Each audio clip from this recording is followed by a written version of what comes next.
Hello, boys and girls, ladies and gentlemen. This is DeFub21. We are at a fortuitous moment in time for gaming and gamers. We are now looking at a live stream screen on Twitch of what is purported to be the reveal of Fallout 4 by Bethesda.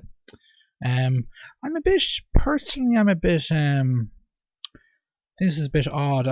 They're going to the trouble of having a press conference on the actual Sunday before the E3 trade shows. They're even having one before Microsoft or Sony or Nintendo, and yet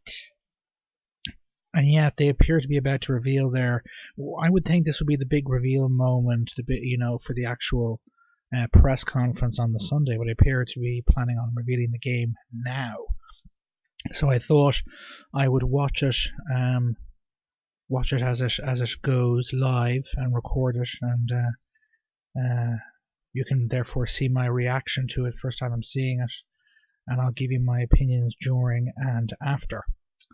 The last Fallout game, which I think, in my honest opinion, of the kind of three major kind of RPGs that Bethesda has released since the beginning of the HDR with the 360, Elder Scrolls Oblivion, Fallout 3, and Skyrim. Fallout 3, in my view, is fundamentally the strongest of the three, and it's not necessarily because of the kind of the sci-fi apocalyptic content of it. It's just the fact that first-person melee hand-to-hand combat, in my honest opinion, has always been something of a mixed bag.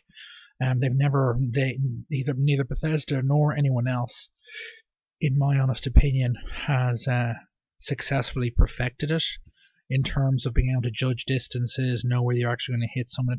Everything tends to descend into a bit of a kind of an anarchy-esque, writhing around randomly, slashing away with your swords or axes or whatever it happens to be, and hope you hit something. I felt that was the case with Oblivion. I felt it was the case with Skyrim, and of course Fallout 3 using guns doesn't really have that problem.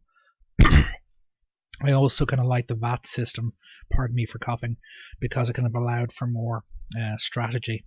And the world is fantastic. I did play some, I believe, was it Fallout 2?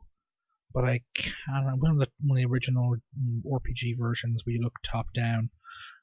But it's been a very, very long time, a very long time indeed. So we're at. Well, according to this, it should be already being shown. But let's go back. Yeah. Just turn on the audio here. You should be hearing that now. This is what's constantly looping on this Twitch channel at the moment. We're a minute past. I assume they're doing it live. They might be doing a pre-recorded thing. That's what I'd probably do, just to eliminate any risk of, catastrophes or crashing or anything else like that. But we shall soon see. But as I said, it is, again, because of the lack of certainly the lack of dependence on kind of first-person hand-to-hand combat. I think from a gameplay standpoint, Fallout 3 is the strongest of the three games. Skyrim is very good now, but even The Witcher 3, even if it was on the 360 and PS3 with the relevant technical limitations that would impose by virtue of being a third-person game, the hand-to-hand combat is inherently superior by a considerable margin. So it's just looping away.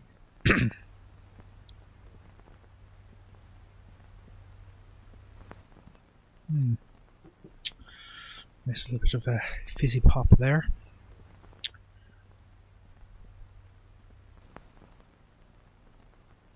I am looking forward to this game, particularly if they pull an XCOM 2 and announce it's for November this year. This will instantly go to being my number one game of interest for the year. I assume it's multi-platform, PS4, Xbox One, and PC. I'll get it on PC, probably. It'll be interesting to find out. We'll probably won't find out now, but considering if it is out either later this year, maybe next year, maybe we'll see DirectX 12 support. And again, my interest in that, yeah, I mean, fancier effects are always good, but if you can get, you know, if a new standard comes along which helps you to get more, you know, performance out of your existing hardware, that's great. Oh, here we go.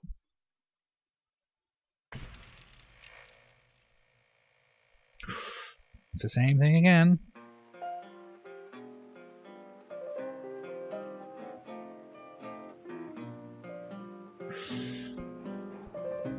Ooh. It's all over. This in-game engine or CGI, I don't know.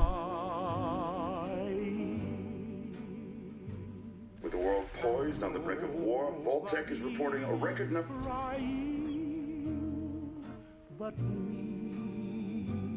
Folks, it seems we've got some breaking news. Stand by. All over. No, I'm trying.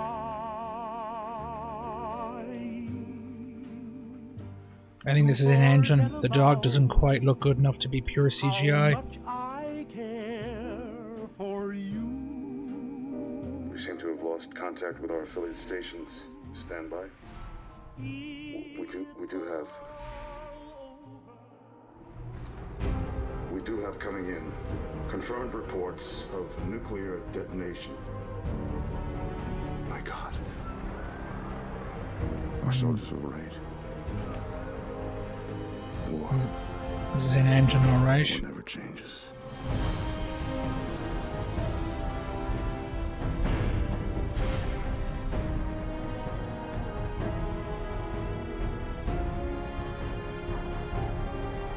Big step up visually over the last one, but that's no surprise.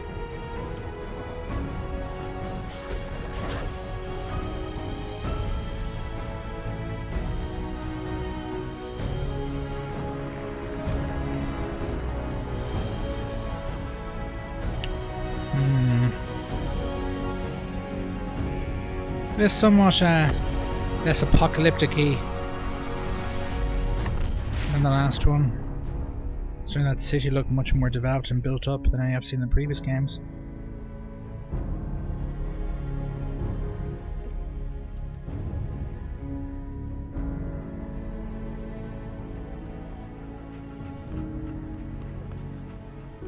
Let's go, pal.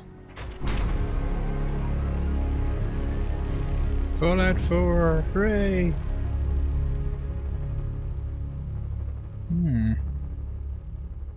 Bethesda Game Studios. Now, is that it, or is there more? I'd have kept this for the E3 press conference.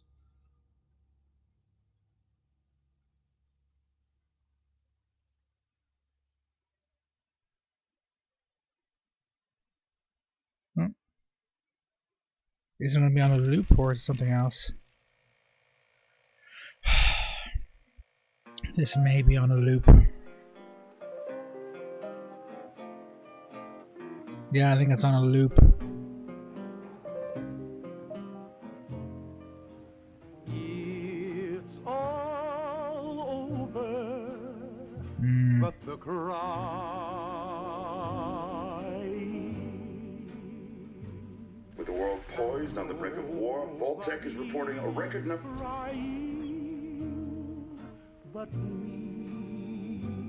Folks, it seems we've got some breaking news. Stand by. All over. No, I'm trying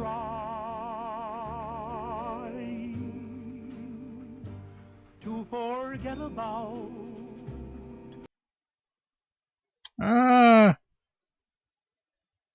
No. How much there we go. I care for you. We seem to have lost contact with our affiliate stations. Stand by. We do have. So I wonder if we'll. We do have coming in confirmed reports of nuclear detonations. I'm getting the video freezing on me here. Our soldiers were There we go. War never changes.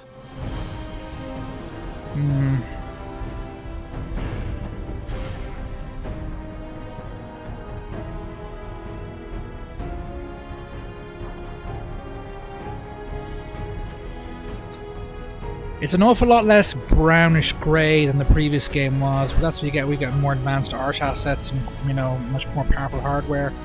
It looks much happier looking place than the towns in the last game. Same there.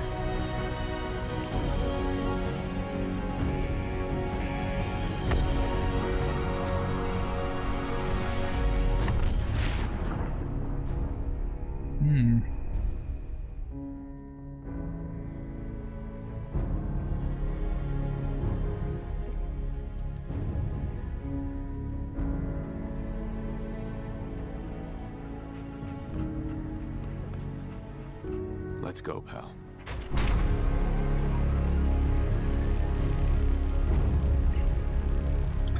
I wonder if this is all we're getting now. See if it loops again. Again, I would have kept this for that Sunday, just get more of an impact of the actual press conference itself. It does show, obviously, they've taken advantage of the much greater resources and the new hardware, console hardware, to have a much kind of more visually diverse world compared to Fallout 3, which is very visually monotone compared to what we see here. Yeah, it seems to be the same trailer over and over again on a loop. I would have done, you know, I would have held this back. Apparently, two veterans of the video games press, Adam Sessler and Morgan Webb, are hosting a pre-show and an after-show kind of shows at the press conference on the Sunday before E3.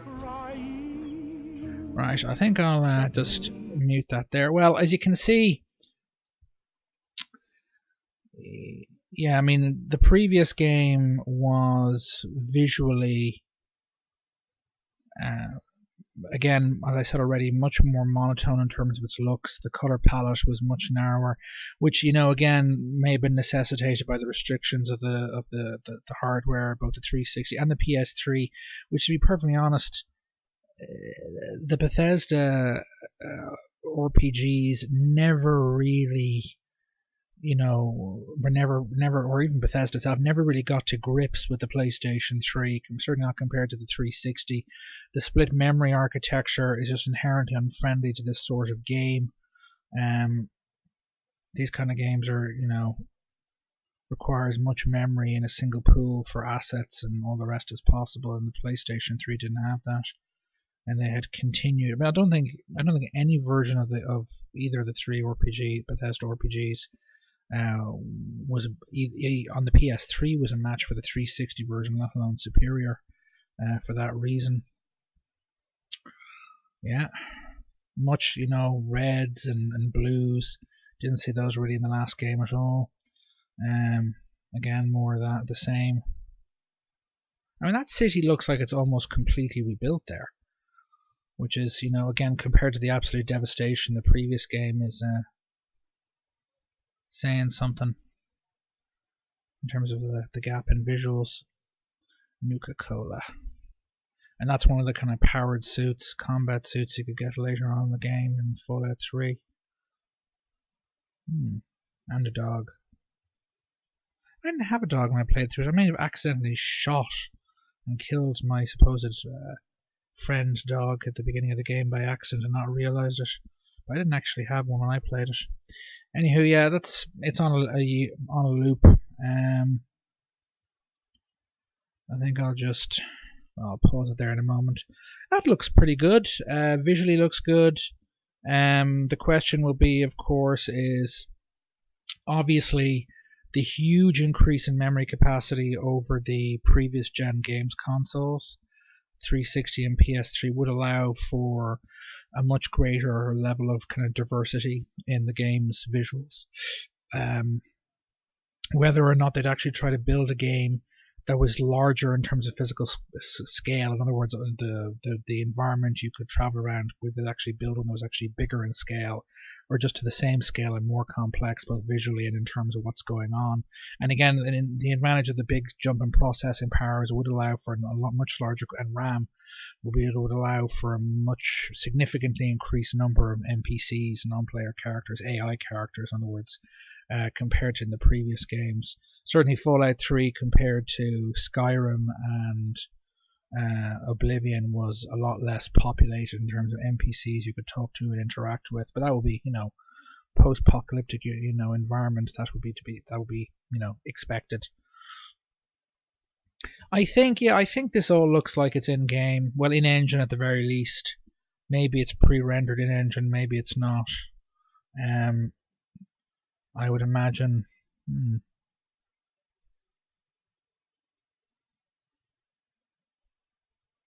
Yes, that's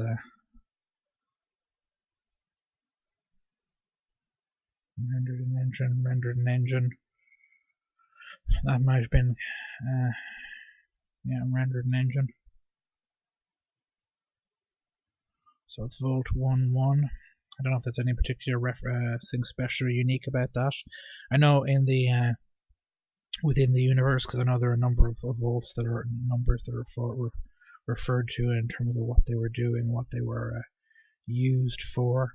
If you haven't played any of the previous Fallout games, I won't spoil it for you, but there are a variety of them about, and some of them were set up to do different things. Again, that looks, very, what apocalypse back there, that city scene there, that cityscape. Right, I think I shall end this video here.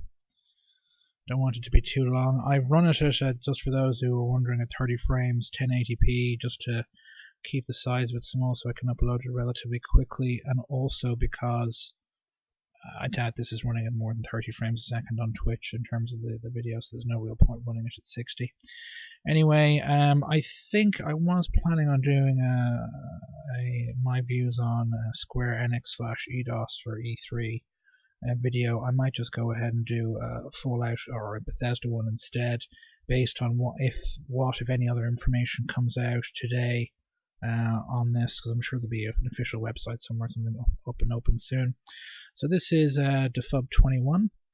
If you liked this video, please like it, and please follow me on Twitter at SheehyDeYounger, and subscribe to my channel, as I, thanks to modern culture, have no validity as a human being if I don't have lots of followers and lots of subscribers. And I shall see you shortly. Toodaloo.